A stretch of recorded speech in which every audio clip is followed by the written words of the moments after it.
My name is Joseph. I have two questions to ask. Why all the Muslims men are allowed to marry for 4 women? And the second one is, how can you prove that Jesus was not crucified?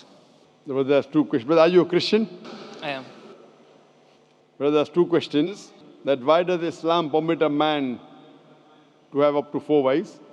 Why does Islam permit a man to have more than one wife? And second question, how can you prove that Jesus Christ, peace be upon him, was not crucified? That Quran is the only religious book on the face of the earth which says marry only one. You read the Bible, you read the Ramayana, you read the Mahabharata, you read the Veda. No religious book on the face of the earth says marry only one besides the Quran. If you read Ramayana, the Hindu scriptures, the father of Sri Ram, he had more than one wife. If you read Mahabharata, Sri Krishna, how many wives he had? 4, 10,000, 10,000. He had 16,108 wives. So if Sri Krishna can have 16,108 wives, so why can't Muslims have maximum up to 4? If you read the Old Testament, it says that Solomon, peace be upon him, had 700 wives. Abraham, peace be upon him, had 3 wives. So Old Testament tells you can marry as many wives as you want. Same as the New Testament says that you should follow Old Testament. So in Hinduism, in Christianity, in Judaism, you can marry as many as you want. It is later on that the church put a restriction that Christians should marry only one. It is later on Rabbi Ben Shimon Yehuda passed a synod and say that Jews should marry only one. Otherwise, previously, they used to marry as many as they wished.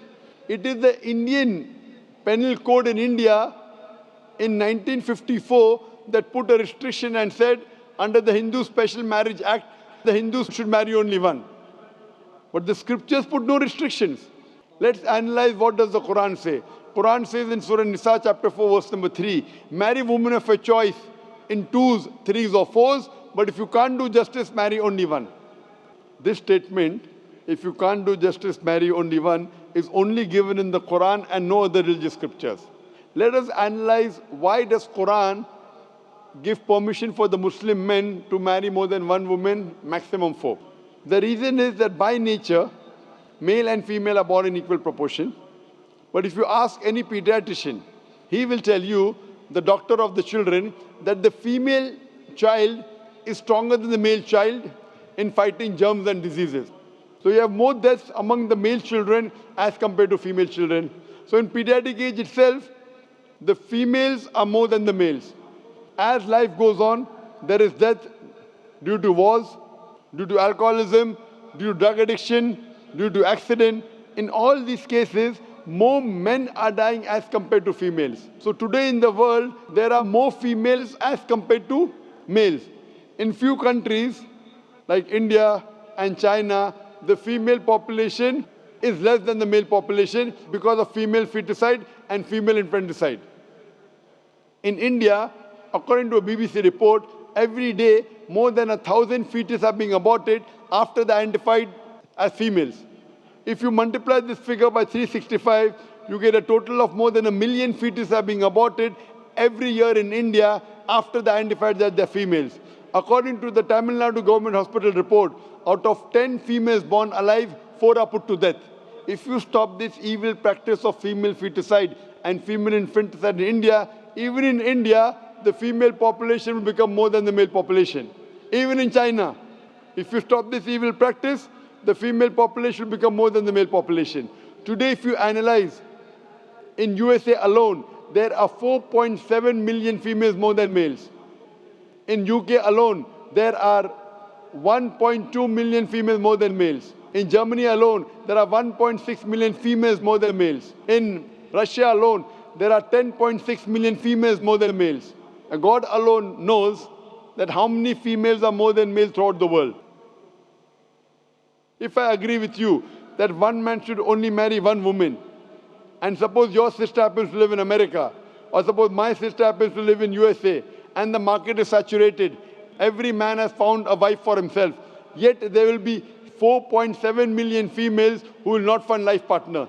And if your sister happens to be one of them, or if my sister happens to be one of the 4.7 million females who have not found a life partner for themselves, the only option for them is that she either marries a man who already has a wife, or becomes public property. Public property, such a harsh word. It is the most sophisticated word I can use. I cannot use a better word. You know, in America, today the statistics tell us, on average, a man has 8 different sexual partners before he settles down with one. Having mistresses in USA is very common. 5, 10, 20, 30, no problem. Having more than one legal wife, it doesn't go down their throat. When a woman is a mistress, she doesn't get her rights. She is dishonored. She is not treated well.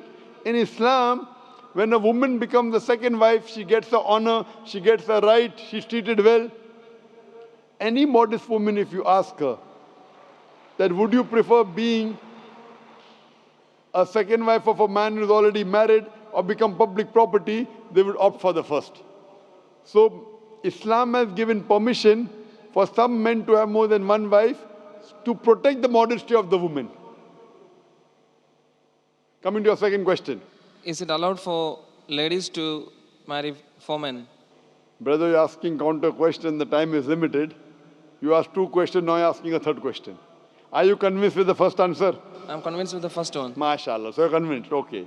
The brother asked that, is a woman allowed to have more than one husband? If you do that, this problem will be exaggerated more. I mean in Muslims, in Muslims. As it is, women are more than men. If women marry more than one husband, the problem will be exaggerated. Point number 1. Point number 2, if a man has more than one wife and if the child is born, you can easily identify who is the father, who is the mother. If a woman has more than one husband and if the child is born... The DNA is still allowed. Brother, let me finish the answer, na? You asked the question, was I interfering? Was I interrupting? Yes or no? No. No. So why are you interrupting? After I finish, you can ask, na? I'm a medical doctor. Are you a medical doctor? No. I'm a medical doctor. I know about DNA testing. I'll come to it. Once, if a woman has more than one husband, 2 husbands, and if a child is born, and if he goes to admit in the school, and if the question, who's your father, she'll have to give 2 names. You're talking about DNA testing. I know about it. DNA testing is recent. Was DNA testing there 50 years back? Was it there? No. It's a new recent discovery, yet it's not 100%. Even if I agree it's 100%, it is now, it wasn't there before. Islam is there since time immemorial. And this is not the only reason. Even if I agree tomorrow it becomes 100% perfect, this is not the only reason. Today science tells us that man is more polygamous in nature as compared to the female. Today science tells us that during menstrual cycle, the female undergoes certain psychological changes. It's not possible for her to do the role of multiple wives. But a man doesn't undergo these changes. It's possible for him to do a role of multiple husbands.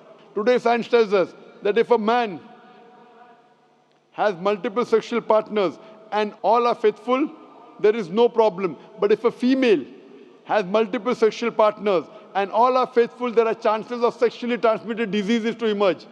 And that disease will go back to the male partner.